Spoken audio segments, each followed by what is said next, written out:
And Nitin హీరోగా cinema వచ్చిందండి తమ్ముడు సినిమా. ఆ సినిమా కలెక్షన్‌లో నేనైతే మూవీ చూడలేదు. కలెక్షన్‌లో చూసాను.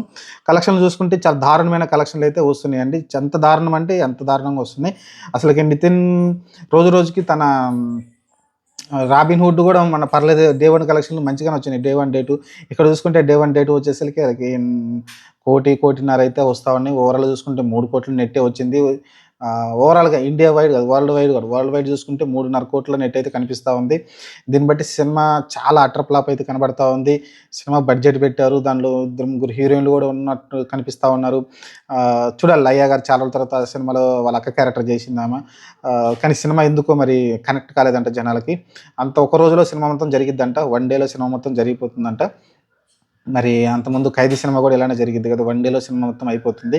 మరి అదైతే చాలా ఇంట్రెస్టింగ్‌గా చాలా లోకేష్ కనకరాజ్ అయితే బాగా తీశాడు. మరి ఈ సినిమా వేణు గారు మన 'వకీల్ సాబు' డైరెక్టర్ ఆయనైతే సరిగ్గా తేలేకపోయారని అయితే వచ్చింది. చూద్దాం, ప్రస్తుతానికైతే చాలా ఎఫెక్ట్ పడుతుంది. నితిన్ గారు మరి కథల సెలక్షను, అతని స్టోరీ మరి ఎలా తీసుకున్నారో తెలియట్లేదు గానీ 'రాబిన్ హుడ్' గానీ, లేకుంటే ఈ 'తమ్ముడు' సినిమా గానీ, దాని ముందు వచ్చిన సినిమాలు గానీ చాలా దారుణంగా, అదేదో 'మాచర్ల నియోజకవర్గం' అని రకరకాల చాలా సినిమాలు వచ్చినాయి. రీసెంట్ టైంలో చాలా సినిమాలు వచ్చినాయి గానీ కానీ ఒక్కటి కూడా సక్సెస్ అవ్వట్లేదు. చూద్దాం, మరి నాకు తెలిసి 'భీష్మ' తర్వాత అనుకుంటా. 'భీష్మ' తర్వాత ఆయన ఒక మంచి హిట్ అయితే అతనికైతే రాలేదు. చాలా గ్యాప్ వచ్చింది. దానికి ముందు మీరు చూసుకుంటే 'గుణిజారు గల్లంతైంది' కావచ్చు, లేకుంటే దాని తర్వాత ఆహ్, వరుసగా 2, 3 సినిమాలు బాగా హిట్ అయినాయి అతనికి. బాగా హిట్ అయినాయి. ఆ తర్వాత మళ్ళీ గ్యాప్ వచ్చేసింది అతనికి. 'భీష్మ' అని బాగా హిట్ అయినాయి.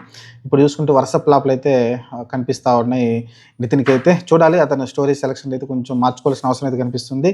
ఎందుకంటే ఒక రీజనబుల్, ఎందుకంటే నాని వీళ్ళందరూ కూడా ఒకటే రేంజ్‌లో ఉన్నవాళ్ళు. వీళ్ళందరూ కూడా 'నాని' కావచ్చు, లేకుంటే 'అడవి శేషు' కావచ్చు, లేకుంటే ఇంకా మిగతా హీరోలు కొంతమంది ఉన్నారు, బేసిక్ హీరోలు ఉన్నారు కదా! వాళ్ళందరూ కూడా ఈ మీడియం హీరోలకు 'నాని' అయితే ఒక రేంజ్‌కి వెళ్ళిపోయాడు ఆల్రెడీ.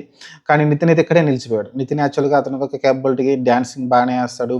అతని కామెడీ టైం బాగానే ఉంటుంది. అతనికి మంచి హిట్ పడిందంటే ఆటోమేటిక్‌గా ఈజీగా 50,00,00,000 ఈజీగా చూపించగలడు. కానీ ఇప్పుడు చూస్తే అలాంటి సీన్ అయితే కనబడట్లేదు. చూద్దాం, మరి ఒక మంచి డైరెక్టర్‌ని పట్టుకొని మంచి స్టోరీతో వస్తే బాగుంటుంది. ప్రస్తుతానికైతే ఈ సినిమా ఆశించిన స్థాయిలో ఆడట్లేదు. ఆల్మోస్ట్ క్లియర్ అయిపోయింది ఈ సినిమా అటర్ ఫ్లాప్ అని. నితిన్ కెరీర్‌లో ఇంకొక అటర్ ఫ్లాప్ కనబడుతుంది. మన 'రాబిన్ హుడ్', ఈరోజు 'తమ్ముడు' 2 సినిమాలు చాలా దారుణమైన పరాజయం చూసాయి. మరి దీని నుంచి కోలుకొని మరి నెక్స్ట్ 'ఎల్లమ్మ' అంటున్నారు. చూడాలి, మన 'బలగం' డైరెక్టర్ వేణు గారు తీస్తున్నారు ఆ సినిమా అయితే. ఆ సినిమా అంత పెద్ద హిట్‌ని చూసాం 'బలగం'. మరి హీరోయిన్‌గా 'ఎల్లమ్మ' మరి హీరోయిన్ ఓరియెంటెడ్ ఏమో సాయి పల్లవి క్యారెక్టర్ చేస్తుంది. మరి చూడాలి, మరి ఈ సినిమా కొంచెం అతనికి ఏమైనా బూస్ట్ ఇస్తుందేమో. ఇంకా చూద్దాం. ప్రస్తుతానికైతే అది కూడా దిల్ రాజే చేస్తున్నాడు. ఈ సినిమా కూడా దిల్ రాజే చేశారు. మరి చూద్దాం, ఆ సినిమా వరకు వెయిట్ చేయాల్సి ఉంటుంది. లేకుంటే తన గ్రాఫ్ చాలా దారుణంగా పడిపోయింది. చూద్దాం, 'ఎల్లమ్మ' సినిమాతోన్నా కమ్‌బ్యాక్ ఇస్తాడేమో నితిన్.